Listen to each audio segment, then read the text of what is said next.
नमस्कार, मैं शमित और आप देख रहे हैं कहानी खबरों की। बिहार में बीपीएससी 70वीं पीटी परीक्षा को लेकर छात्रों और राजनीतिक नेताओं के बीच विरोध प्रदर्शन की आग तेज हो गई है। पटना में गांधी मैदान से लेकर सचिवालय हॉल्ट तक छात्र और उनके समर्थक सड़कों और रेल ट्रैकों पर प्रदर्शन कर रहे हैं। इन प्रदर्शनों के केंद्र में जन स्वराज पार्टी के प्रमुख प्रशांत किशोर और पूर्णिया से सांसद पप्पू यादव जैसे नेता हैं, जो बीपीएससी परीक्षा में धांधली के आरोप और परीक्षा को रद्द करने की मांग को लेकर मुखर है। प्रशांत किशोर ने पटना के गांधी मैदान में आमरण अनशन शुरू कर दिया है। उन्होंने आरोप लगाया है कि बिहार सरकार ने युवाओं को ठगने का काम किया है और शिक्षा व्यवस्था पूरी तरह से ध्वस्त हो गई है। उनका कहना है कि जब दिल्ली में किसान सड़क पर प्रदर्शन करते हैं तो गांधी मैदान में धरना अवैध कैसे हो सकता है। प्रशांत किशोर ने प्रशासन पर सवाल उठाते हुए कहा कि वो किसी सार्वजनिक संपत्ति को नुकसान नहीं पहुंचा रहे हैं और शांतिपूर्वक अपने अधिकार के लिए खड़े हैं। हालांकि प्रशासन ने गांधी मैदान में धरने को अवैध करार दिया है और उनके खिलाफ एफआईआर दर्ज की है। पटना हाई कोर्ट के आदेश के हवाला देते हुए प्रशासन का कहना है कि पटना में प्रदर्शन केवल गर्दनीबाग धरना स्थल पर ही हो सकता है। इधर पप्पू यादव ने भी बीपीएससी परीक्षा में गड़बड़ी को लेकर चक्का जाम और बिहार बंद का ऐलान किया है। उनके नेतृत्व में छात्र और युवा शक्ति के कार्यकर्ता नेशनल और स्टेट हाईवे से लेकर रेलवे ट्रैक तक जाम कर रहे हैं। प्रदर्शनकारियों ने सचिवालय हॉल पर रेलगाड़ियों को रोक दिया है और पटरी पर लेटकर प्रदर्शन किया। इस दौरान बक्सर फतुहा मेमू ट्रेन को 10 मिनट तक रोका गया और रेल परिचालन बाधित हुआ।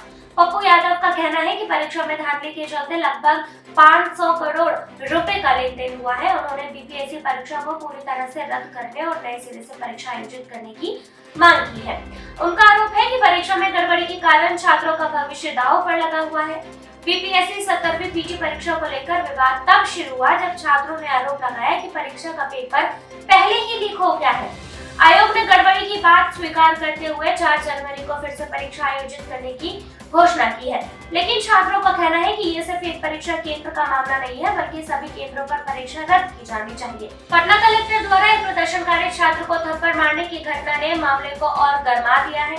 इसके बाद से छात्रों में आक्रोश बढ़ गया है। प्रदर्शनकारियों का कहना है कि वो तब तक नहीं रुकेंगे जब तक उनकी मांगे पूरी नहीं होगी।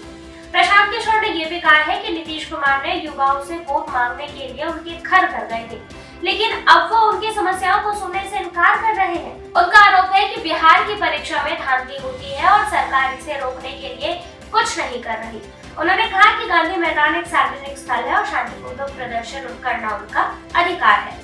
उन्होंने प्रशासन पर लाठी तंत्र चलाने का आरोप लगाया और कहा कि सरकार के खिलाफ कोई ना कोई तो खड़ा होगा। दूसरी ओर प्रशासन का कहना है कि गांधी मैदान में धरना देना अवैध है। प्रदर्शनकारियों को गर्दनीबाग धरना स्थल पर जाना चाहिए। प्रशासन ने नोटिस जारी कर धरना कार्यक्रम को वैध तरीके से आयोजित करने की हिदायत दी है। अगर प्रदर्शनकारी ऐसा नहीं करते हैं तो उनके खिलाफ कानूनी कार्रवाई की जाएगी। प्रदर्शनों के कारण राज्य में कई हिस्सों में यातायात व्यवस्था चरमरा गई है।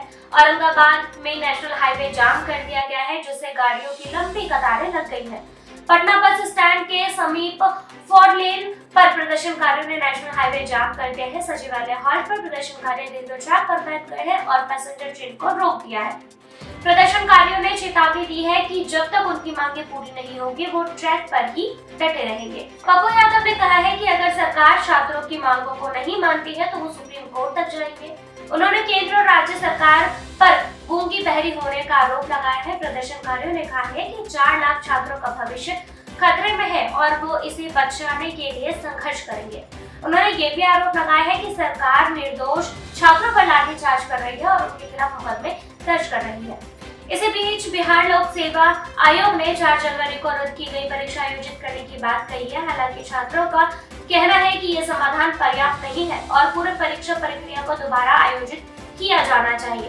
प्रशांत किशोर और पप्पू यादव जैसे नेताओं के समर्थन से छात्रों का आंदोलन और तेज हो गया है। अब देखना ये होगा कि सरकार इस मुद्दे को कैसे हल करती है और क्या छात्रों की मांगे पूरी होती है या नहीं।